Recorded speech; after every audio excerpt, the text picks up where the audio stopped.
You know that feeling, like you're just constantly juggling things, work, life, trying to stay in the loop. It's like everything's just shouting for your attention all the time. Oh, absolutely. It feels like a constant battle, doesn't it? Trying to navigate all the incoming stuff, the demands. The real challenge is figuring out how to be, well, intentional in the middle of all that noise. And that's exactly what we're digging into today. Yeah. This isn't about adding more to your plate promise. It's more about giving you the gear, the tools to kind of take back your focus. Yeah, the mission is really to break down how we can deliberately manage our time, our attention, and focus on what actually counts. Right. And we're using the book Make Time by Knapp and John Zeratsky as our sort of guide here. And what's really interesting is where these guys come from. They worked at Google, designing things like Gmail, YouTube, the very platforms that are now, vying for our time. Exactly.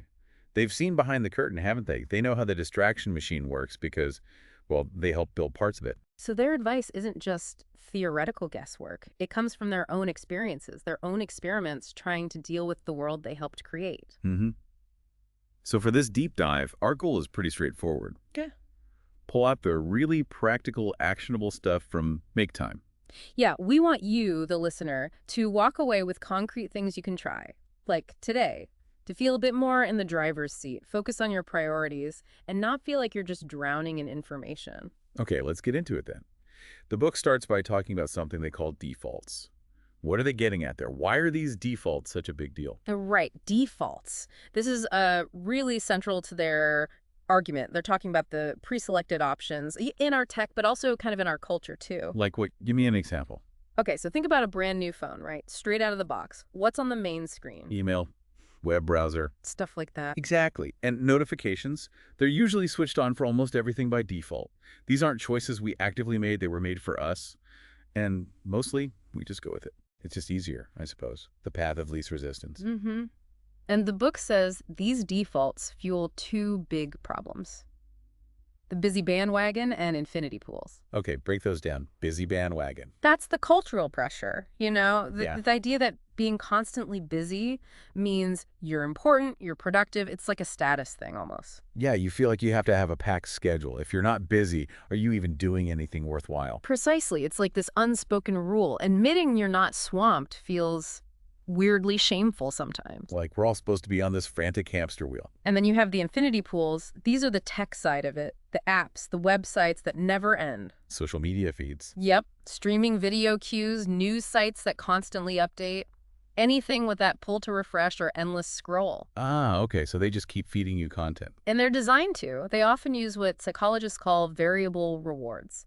You never know what juicy bit of info or funny video you'll see next, so you keep checking, keep scrolling, like a slot machine, basically. Wow. So the culture pushes us to be busy, and then when we get a moment's downtime, these endless pools of distraction are waiting. Yeah. It's quite a setup. It really is. And the authors point out how much of our time gets eaten up just reacting to all this stuff. Not acting, but reacting. There's a story in the book, I think it was Jake Knapp. His son called him out. He was physically there, but mentally totally checked out, glued to his phone. Oof. Yeah, been there. Even though he felt like he'd been productive all day clearing his inbox, he realized he wasn't actually present for his family. That hits home. Being there, but not really there. Your mind's still buzzing with notifications. And that leads to this key insight they had. Just being more productive in that traditional sense, answering emails faster, going to more meetings, doesn't mean you're doing your most important work. Right. It might just mean you're getting better at dealing with other people's agendas. Exactly. You're just reacting faster, treading water in everyone else's priorities instead of swimming toward your own goals. Okay, so that's the problem. These defaults, the busy bandwagon, the infinity pools, they kind of steer us off course without us even noticing. What's the solution then? What's the make time plan? They lay out a 4-step framework. Simple, but effective. Highlight, laser, energize, and reflect. That's the core system. All right, 4 steps. Let's take them one by one. First up, highlight. What's that involve? Highlight is all about choosing one main thing for your day. Just one priority. It's the activity that if you get it done, you'll look back and think, okay, yeah, that was a good use of my time today. So it could be work stuff or personal. It could be anything, really. A big project deadline, sure. But it could also be, spending quality time with your kids or working on a creative project or even just going for a run. The point is making a conscious choice. Instead of just letting the day happen to you, you pick one anchor point. Exactly. It's about being proactive about where at least some of your focus will go. It aligns with that idea of deep work, doesn't it? Making real progress on something significant. Okay, makes sense. Choose one main thing. What's next? Laser. Sounds intense. Laser is about how you actually protect the time for that highlight. It's about fighting off the distractions. Ah, dealing with those infinity pools we talked about. Precisely. Because picking a highlight is great, but if your phone is buzzing every 2 minutes and email is constantly open, good luck actually focusing. So Laser offers specific tactics to build defenses against those distractions. Got it. Highlight is the what, laser is the how in terms of focus. Then comes energize. Yep, energize. This is about looking after your battery levels, your physical and mental energy. Because you need fuel to focus, right? Totally. They argue, quite rightly, I think, that our energy is fundamental to managing time and attention. If you're exhausted, you're much more likely to give in to distractions or just feel overwhelmed. So this step is about building energy through things like movement, food, rest. Okay, highlight. Laser, energize. Yeah. What's the last step? Reflect. Reflect is the feedback loop. It's about taking a little bit of time, maybe at the end of the day, to just think about how things went. Like a mini review. Kind of. Did you make time for your highlight? Which laser tactics worked? Which didn't? What threw you off course? It's not about judgment, it's about learning and tweaking the system for yourself. I like that. It's not rigid. It's about experimenting and finding your own rhythm. Exactly. It makes it personal. Okay, let's dive a bit deeper into highlight then. How do you actually pick that one thing? The book mentions different ways to think about it. Yeah, they suggest 3 main angles: urgency, satisfaction, and joy. Urgency seems pretty clear. What needs doing right now? Yep. The deadline looming, the fire that needs putting out. Sometimes the highlight chooses itself because it's just unavoidable and time sensitive. Makes sense. What about satisfaction? Satisfaction is about asking yourself, what accomplishment today would feel most meaningful to me? It's less about external pressure and more about internal drive. So maybe making progress on that side project or finally tackling a task you've been avoiding. Exactly. The stuff that often gets pushed aside by the urgent but isn't necessarily less important in the long run. Things that give you that real sense of achievement. And the third one, joy. That sounds nice. It is. It's about recognizing that not every single highlight needs to be purely about work productivity. Sometimes the best use of your intentional time is doing something that simply brings you pleasure. Like? Reading a book, playing music, going for a walk with a friend, working in the garden. It's about actively making space for the things that genuinely recharge you and make life richer. So you pick based on what feels right for the day. Urgency, satisfaction, or joy. But they also give specific tactics for making the choice, don't they? They do. One is super simple. Write it down. Just the act of physically writing your highlight makes it feel more real, more concrete, helps commit it to memory. Okay, easy enough. There's groundhog it, which basically means if you had a really satisfying highlight yesterday, maybe just do it again today. Build on that momentum. Ah, interesting. Don't reinvent the wheel every single day if something's working. Right. And then there's a more strategic one. Stack rank your life. Sounds serious. It's about thinking bigger picture. Identify your top, say, 2 or 3 major projects or life goals right now. Then list tasks related to those. Your highlight should usually come from advancing those top-tier goals. So it helps connect the daily highlight to longer-term ambitions. Yeah, it's like, what's on the front burner? Focus there. Other stuff might be on the back burner, or maybe it's just in the sink for later, you know? But doesn't that risk letting important but maybe less exciting things fall through the cracks if they're always on the back burner? That's a fair point, yeah. The authors would probably say you need to revisit that stack rank regularly. Make sure things don't stay on the back burner forever if they're actually important. It requires conscious management. Okay. You mentioned earlier the authors aren't big fans of standard to-do lists. Why not? Their main critique is that to-do lists often become these huge, overwhelming dumping grounds for everything. Lots of little tasks, many driven by other people's requests. And you can tick things off all day, but still feel like you didn't do anything important. Exactly. You get bogged down in the small stuff, the reactive stuff, and they often mix up urgent things with truly important things. Plus, they can create this constant feeling of never being finished, which is kind of draining. Yeah, that feeling is definitely familiar. My to-do list seems to grow faster than I can shrink it. They suggest something called the might-do list instead. Right. It's framed differently. Not things you have to do, but things you might do if you have time, things you want to do. It's about framing possibilities, often linked to satisfaction or joy, rather than just obligations. Shifting the focus from must to might. I like that. Okay, so that's highlight. Let's move to step 2. Laser. Fighting distraction. We mentioned infinity tools again here. Yes, they really hammer this home. These things, email, social media, news feeds, streaming, they are not neutral tools.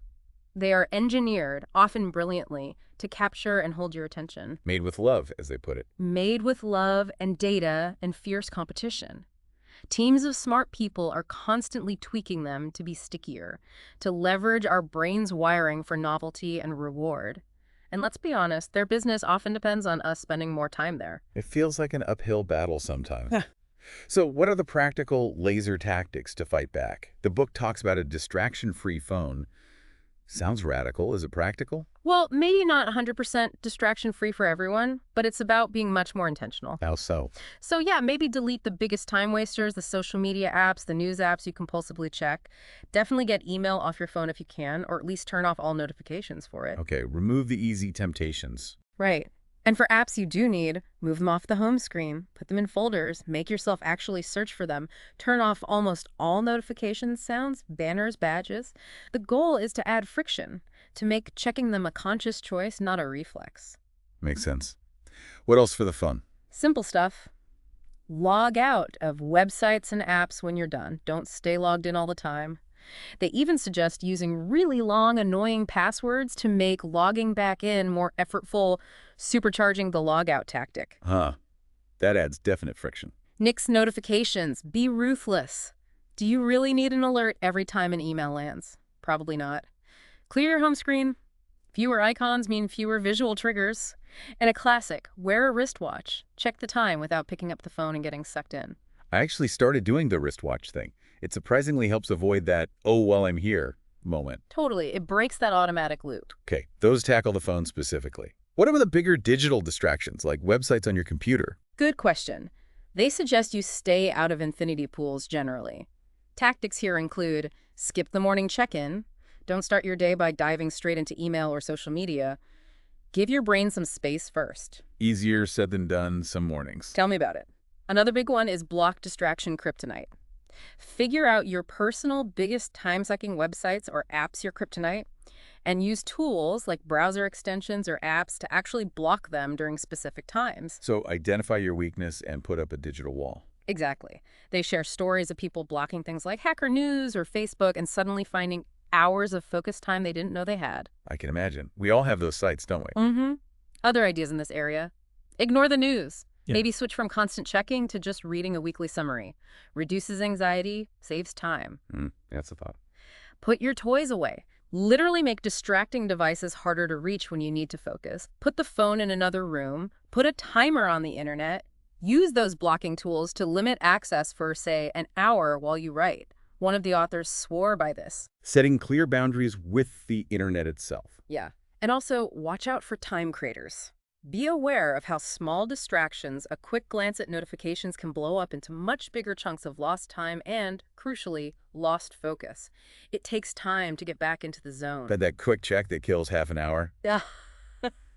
Yeah. The last laser tactic was trade fake wins for real wins. What's that about? This is about recognizing activities that feel productive but aren't actually moving you towards your highlight.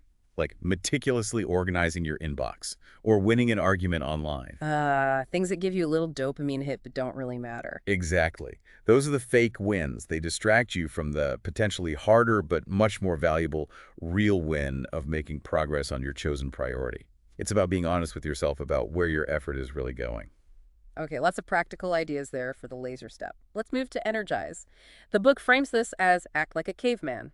What's the logic? The core idea is that our bodies and brains evolved for a very different environment than the one we live in now. Sedentary, indoors, screen-focused. This mismatch messes with our natural energy levels. So we need to bring back some of those older patterns. Kind of, yeah. The principles are keep it moving, eat real food, optimize caffeine, go off the grid, make it personal, and sleep in a cave. It's about aligning our daily habits a bit more with our evolutionary design to boost natural energy. Interesting frame. Okay, let's look at tactics. Keep it moving. Key tactic here: exercise every day, but don't be a hero. The focus isn't on crazy workouts, it's on consistency. Small bits of movement daily are better than heroic efforts once a week. Like a short walk or some stretching. Exactly. They also specifically push pound the pavement, just walking. It's accessible, effective. One of the authors even felt he had more time when he walked to work, maybe because of the energy boost in thinking time. That's counterintuitive, but cool. What about inconvenience yourself? Sounds odd. It's a clever way to sneak in movement. Take the stairs, park further away, carry the groceries instead of using the cart. Choose the slightly harder, more active option whenever you can. Those little bits add up. Right, building activity into the structure of your day. Okay, next principle. Eat real food. The tactic is eat like a hunter-gatherer. How do we do that with supermarkets? It basically means prioritize whole, unprocessed foods. Vegetables, fruits, nuts, seeds, lean protein, stuff that doesn't come in a crinkly package with the long ingredient list. So, less processed stuff, more actual food. Pretty much. A simple rule they suggest is central park your plate. Make veggies the biggest part of your meal. It's about shifting the balance towards nutrient-dense real foods. Makes sense. Okay, what about caffeine? A vital tool for many of us. How do we optimize caffeine? They get into the science a bit. One tip is wake up before you caffeinate. Wait maybe 60-90 minutes after waking up before having caffeine. Let your body's natural cortisol process start first. Makes the caffeine more effective later. I usually reach for coffee immediately. Me too, often. They also suggest caffeinate before you crash, timing it strategically, maybe early afternoon, to head off that slump. And the caffeine nap, coffee, right before a 20-minute nap. The caffeine kicks in just as you wake up. Whoa, caffeine nap. That sounds like advanced techniques. It does. They also mention finding your personal caffeine curfew, the latest time you can have it without messing up your sleep. Being smarter about when and how we use it. Okay, next principle, go off the grid. This is about disconnecting. Tactics include get woodsy, spend time in nature. It's proven to reduce stress and boost focus. Just getting outside helps. Definitely. And take real breaks. When you take a break, actually break. Step away from the screen, move around. Don't just switch from work email to personal email. A genuine pause. Yeah. Not just a different kind of stimulation. Then there's make it personal. This highlights the energy we get from real, face-to-face human connection. Spending time with people who lift you up, the energy givers in your life. It's surprisingly revitalizing compared to just digital interactions. Quality time with good people. Can't argue with that. And the last energized principle. Sleep in a cave. Basically, optimize your bedroom for sleep. Make it super dark, cool and quiet. Get screens out of there. Maybe use blackout curtains, earplugs if needed. Creating the ideal sleep environment. Yeah.